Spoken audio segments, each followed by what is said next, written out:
अस्सलाम वालेकुम जी, मैं हूं नजमुल हसन बाजवा और आप मेरा यूट्यूब चैनल देख रहे हैं। व्यूअर्स, कल का दिन सियासत में एक बड़ा भूचाल वाला दिन था।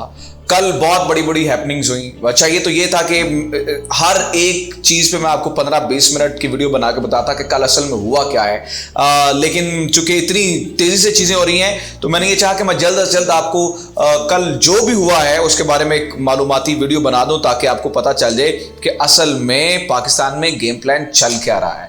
मरीम नवाज की जानिब से कल जो प्रेस कॉन्फ्रेंस की गई है, उस प्रेस कॉन्फ्रेंस में वैसे तो वो सारी तजादात से भरी हुई थी, झूठों से भरी हुई थी, लेकिन मैंने 5 ऐसी चीज़ें निकाली हैं जिन्हें मैं दलाइल के साथ आपको बताऊंगा कि ये सारे के सारे सरासर झूठ हैं, लग़्व हैं और सिर्फ मिसलीडिंग फैक्ट्स हैं। इसके अलावा कल शहबाज शरीफ साहब के साथ चूंकि उनकी ज़मानत खारिज हो गई थी तो उसके बाद वो नैब में चले गए थे। तो कल नैब में उनकी पहली रात कैसे गुजरी, क्या हुआ, क्या प्रोसीजर होता है, कहाँ सोए, क्या खाया और कपड़े कहाँ से आए, या शहबाज शरीफ साहब ने उनको नैब वालों को क्या कहा, उनसे क्या बातचीत हुई, ये भी मैंने चूँकि नैब के अंदर से मालूमात ली हैं उन लोगों से, वो जो हमारे सोर्सेज हैं वहाँ पर, उन्होंने हमें सारी कहानी बताई है कि कल रात हुआ क्या है। इसके अलावा एक और बड़ी इंटरेस्टिंग चीज़ है कि कल रातों रात बिलावल भुट्टो मुल्क से चले गए। जो ही इधर शहबाज शरीफ साहब की गिरफ्तारी होती है, नून लीग के जो रहनुमा है वो वहाँ पर प्रेस कॉन्फ्रेंस के लिए आते हैं। उसके बाद एक बड़ी डेवलपमेंट होती है कि बिलावल भुट्टो साहब चले जाते हैं। तो हमने वो जो मालूमात ली हैं कि बिलावल भुट्टो कहाँ गए हैं, किससे मुलाकातें करने वाले हैं, जो हमने इन्वेस्टिगेट किया है, वो भी सारी चीज़ें हम आपको बताएंगे। तो सबसे पहले हम बात करते हैं कि कल जो प्रेस कॉन्फ्रेंस थी उसमें बड़े बड़े झूठ क्या बोले गए। सबसे पहला झूठ व्यूअर्स ये है कि शहबाज शरीफ साहब को बगैर सबूत के पकड़ा गया है। कोई सबूत नहीं है, उन्हें वैसे ही पकड़ा गया। ये सबसे बड़ा झूठ है। जो मेरी मालूमात हैं, जो मैंने इन्वेस्टिगेट किया है, इस वक्त नैब के दफ्तर में तकरीबन 2.5 लाख से ज्यादा डॉक्यूमेंट्स पड़े हैं। 120 बंदों को इन्वेस्टिगेट किया गया इसी चक्कर में। असल में बेनामी जायदाद के अलावा बेनामी अकाउंट से इनसे तकरीबन 10.5 अरब रुपए बरामद हुए। अब उस 10.5 अरब रुपए को बताने के लिए इनके पास कोई सबूत नहीं है, कोई चीज नहीं है कि वो हमारे हैं। अब इसकी मिसाल यूं लीजिए कि वो जो 120 बंदों से इन्वेस्टिगेट किया ना नैब ने, वो 120 बंदे सिक्योरिटी कमीशन के हैं, स्टॉक एक्सचेंज के हैं, बैंक से हैं, और हर बंदे की इन्वेस्टिगेशन के ऊपर तकरीबन 15-15, 20-20 और किसी के ऊपर तो 50-50 हजार डॉक्यूमेंट्स की वो सारी तफ्तीश पड़ी है। तो ये सबसे बड़ा झूठ है कि शहबाज शरीफ को बगैर सबूत के पकड़ा गया है। अगर बगैर सबूत के पकड़ा जाता तो उनकी जमानत जो है ना उसमें तोसी हो जाती, उसे खारिज ना किया जाता उसकी दरखास्त को। लाहौर हाई कोर्ट ने उनकी दरखास्त को खारिज इसलिए किया क्योंकि उनके सामने जब इतना बड़ा पलंदा नैब ने रख दिया कि जनाबे वाला ये हमारे पास सारे सबूत है, तो फिर लाहौर हाई कोर्ट के पास कोई और ऑप्शन कि उनको उनकी जमानत को जो है वो खारिज किया जाए या उनकी दरखास्त को खारिज किया जाए। दूसरा बड़ा झूठ जो कल मरीम नवाज साहिबा ने बोला है वो ये है कि शहबाज शरीफ साहब इश्तिहारी बना दिया गया। ये बहुत बड़ा झूठ है क्योंकि इश्तिहारी ना इदारों ने बनाया है, ना इश्तिहारी अदालत ने बनाया है, ना इश्तिहारी ये पाकिस्तान की गवर्नमेंट ने बनाया है। इश्तिहारी उन्हें बनाया है जनाबे वाला शहबाज शरीफ ने खुद। जब मैंने आपको पहले बताया कि इस वक्त मेरी मालूमात के 2.5 लाख से ज्यादा डॉक्यूमेंट पड़े हैं। जब सलमान शहबाज साहब को ये डॉक्यूमेंट दिखाए गए तो उनके पास कोई चारा और नहीं बचा, वो मुल्क से बाहर भाग गए। आप मुझे बताएं, क्या सलमान शहबाज को इदारों ने बाहर भगाया है? बजाते खुद भागे हैं। क्या अली इमरान को इदारों ने बाहर भगाया है? ये सबसे बड़ा झूठ है कि इन्हें इश्तिहारी बनाया गया है। ये इश्तिहारी खुद बने हैं, खुद भागे हैं। जब नैब ने इन्वेस्टिगेशन के लिए बुला नहीं आते हैं, लिहाजा जो वापस नहीं आएगा वो इश्तिहारी ही कहलाएगा। अच्छा, और फिर एक और बड़ी बात, ये हमारी बहू बेटियों को अदालतों में घसीटा जा रहा है।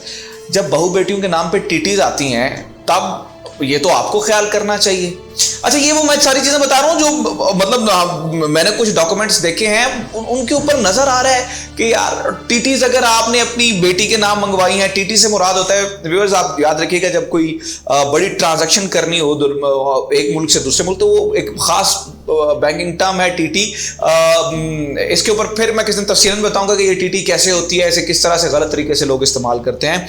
बहरहाल जब अपनी बहू बेटियों के नाम आप अरबों रुपए यहां से बाहर करेंगे या बाहर से यहां मंगवाएंगे, मनी लॉन्ड्रिंग करेंगे, तो क्या आपने इस सारे गंदे धंधे में बहू बेटियों को खुद इन्वॉल्व नहीं किया? जब आप गंदे धंधे में खुद इन्वॉल्व करेंगे तो फिर अदालत तो आप उन्हें खुद बुला रहे हैं ना। अच्छा, तीसरा बड़ा झूठ, अदालत को हमारे खिलाफ इस्तेमाल किया जा रहा है। इस वक्त जो व्यूअर्स जिस अदालत से शहबाज शरीफ साहब की बेल खारिज हुई है वो अदालत है Lahore high court. Lahore high court वो कोर्ट है जहां पर अब तक सबसे ज्यादा फेवर्स मिली हैं नून लीग को।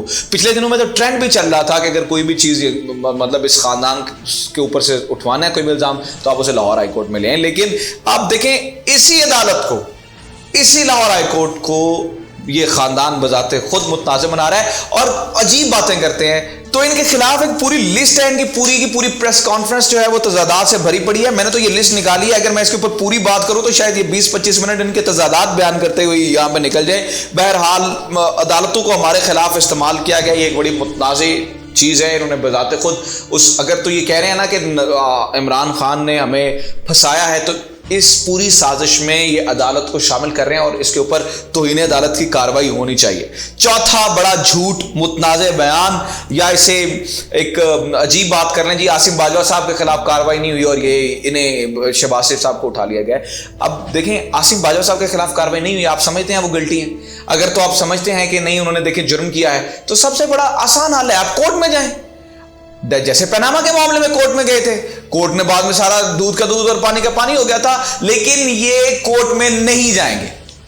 ये सबसे बड़ा तजाद है। और कल जब रिपोर्टर ने मरियम नवाज से दोबारा पूछा तो मरियम नवाज इस जवाब को गोल कर गई कि नहीं वो मियाँ साहब ही देखेंगे, मियाँ साहब आएंगे। एक तो मियाँ साहब कभी नहीं आएंगे, क्योंकि ये भी जो कह रहे हैं कि मियाँ साहब आएंगे, ये भी इसमें भी तजाद है, क्योंकि कोरोना का बहाना बना के आप कह रहे हैं जब तक कोरोना नहीं खत्म होगा उनका ऑपरेशन नहीं होगा। तो कोरोना तो अभी बहरहाल देखते हैं कब खत्म होता, लिहाजा इसका मतलब यह है कि आप लंबी छुट्टियों में बाहर गए हैं और फिर आप अदालत भी नहीं जा रहे। तो इस स्टेटमेंट में भी सबसे बड़ा तजाद।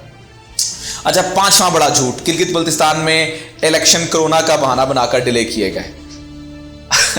अच्छा, इस बात पे ना मुझे एक्सप्लेन करते हुए भी हंसी आ रही है, यानी कि पूरी दुनिया में कोरोना शायद फैलाए इसलिए गया था ताकि गिलगित बल्तिस्तान के इलेक्शन को डिले किया जा सके और नून लीग को बाहर किया जा सके।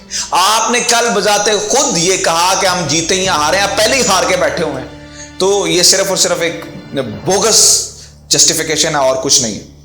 तो ये व्यूअर्स जो है वो 5 झूठ थे। अब मैं जरा जल्दी से जो है ना वो दूसरे हिस्से की तरफ आ जाऊं कि कल शहबाज शरीफ साहब की पहली रात कैसी रही नैब में।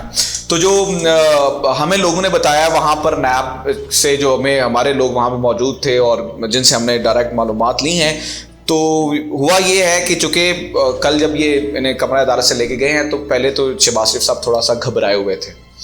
अच्छा, उसके बाद जो हमें मालूमात मिली हैं वो ये है कि सबसे पहले तो उन्होंने थोड़ा सा नैब के लोगों को शहबाज शरीफ ने एहतियात बरतने का कहा कोरोना के हवाले से, और वो बरत भी रहे थे, SOPs को फॉलो भी कर रहे थे। फिर जाते ही सबसे पहले उनका व्यूअर्स जो है वो ब्लड प्रेशर चेक हुआ है, उनकी शुगर चेक हुई है, और जो छोटे मोटे टेस्ट किए गए हैं सारे टेस्ट उनके नॉर्मल आए हैं। शुगर भी कंट्रोल में थी, फिर ब्लड जो है वो प्रेशर भी कंट्रोल में था।